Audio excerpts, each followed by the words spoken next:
Bonjour, ceci est le troisième volet de la série de vidéos consacrée à Artex V6. Nous allons spécifiquement parler de configuration. Si vous avez vu les deux premières vidéos, vous comprenez le principe de la sélection d'articles, de la modification, des postes, des impressions, avec le bouton d'impression rapide qui permet d'imprimer tout simplement le cahier de charge ou les maîtres de la liste que nous avons à l'écran. Lorsque l'on a des besoins un petit peu plus spécifiques, on va travailler avec un principe de configuration.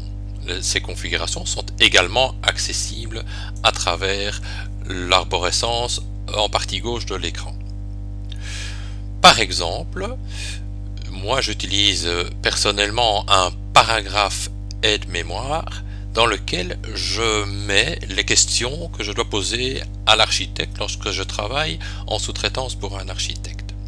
Donc c'est un paragraphe qui en théorie n'est pas imprimé dans le cahier de charge définitif, mais que je peux par exemple configurer dans une configuration dans laquelle je dis tout simplement je n'imprimerai que l'aide-mémoire, de telle sorte que dans ce principe-là, je vais avoir l'ensemble de mes articles avec leur numéro, leur titre, mais uniquement le paragraphe aide-mémoire.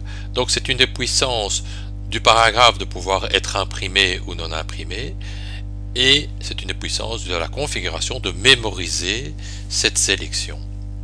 Alors la configuration peut non seulement mémoriser la sélection des paragraphes, mais également la sélection des statuts. Donc je peux très bien dire imprime-moi uniquement les articles qui sont clôturés avec leur aide-mémoire, mais ce serait plutôt l'inverse. Imprime-moi tous les articles qui ne sont pas encore clôturés et avec l'aide-mémoire. Donc j'inverse le transfert et là j'ai tous les articles qui sont encore en phase de travail et qui vont avoir uniquement l'aide-mémoire imprimée. Alors cette configuration, je peux lui donner un nom. Je peux très bien demander de faire des tris sur différents éléments de ma base de données. Et je vais donc demander à cette configuration d'être imprimée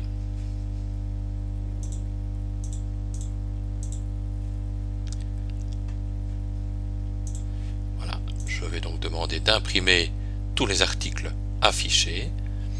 Je vais demander uniquement le cahier des charges. Je peux définir donc les modèles qui sont utilisés et donc je peux demander l'impression d'un cahier de charge. Dans le cas présent, on a un cahier de charge bilingue, je vais proposer uniquement le cahier des charges en français. Donc le programme va me générer un document, ce qui est relativement simple. Il aurait très bien pu me générer 5, 10, 15 documents, par exemple tous les cahiers de charge, tous les maîtres, les cahiers de charge subdivisés par lot ou par classeur, les maîtres subdivisés par regroupement ou par phase.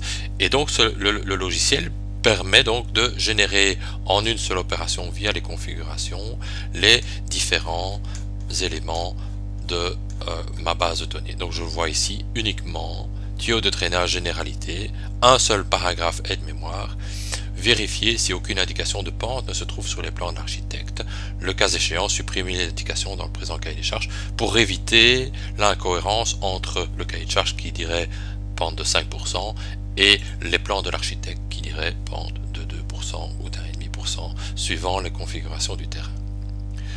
Donc la configuration peut être complétée. Si j'ai des cahiers des charges, j'ai un onglet cahier de charges dans lequel je peux effectivement choisir mes paragraphes. Je peux intégrer, ça c'est très important également, un maître dans le cahier des charges, donc une sorte de maître descriptif qui peut fonctionner pour des petits projets. Je peux également demander de faire un saut de page par article par exemple ou par grand chapitre. Pour le maître, j'ai également une série de possibilités de configuration, notamment la configuration des différentes zones du projet, qui est donc un des satellites possibles. Vous voyez ici que j'ai subdivisé le projet en bâtiments, en fonctions, en étages, en classes, etc. Je peux également gérer l'entête et le pied de page du fichier Excel qui seront la dernière étape de la mise en page.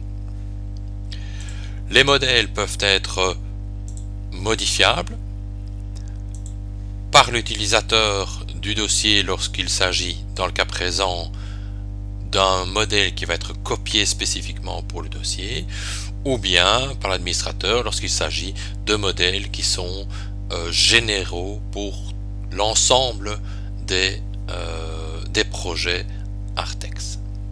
Une fois que tous ces paramètres sont configurés, vous voyez par exemple que l'on peut également s'amuser à changer la numérotation des articles, par exemple en lui proposant une numérotation séquentielle sans niveau. Donc l'article 1 apparaissant à l'impression aura le numéro 1 et le dernier aura le dernier numéro tout simplement.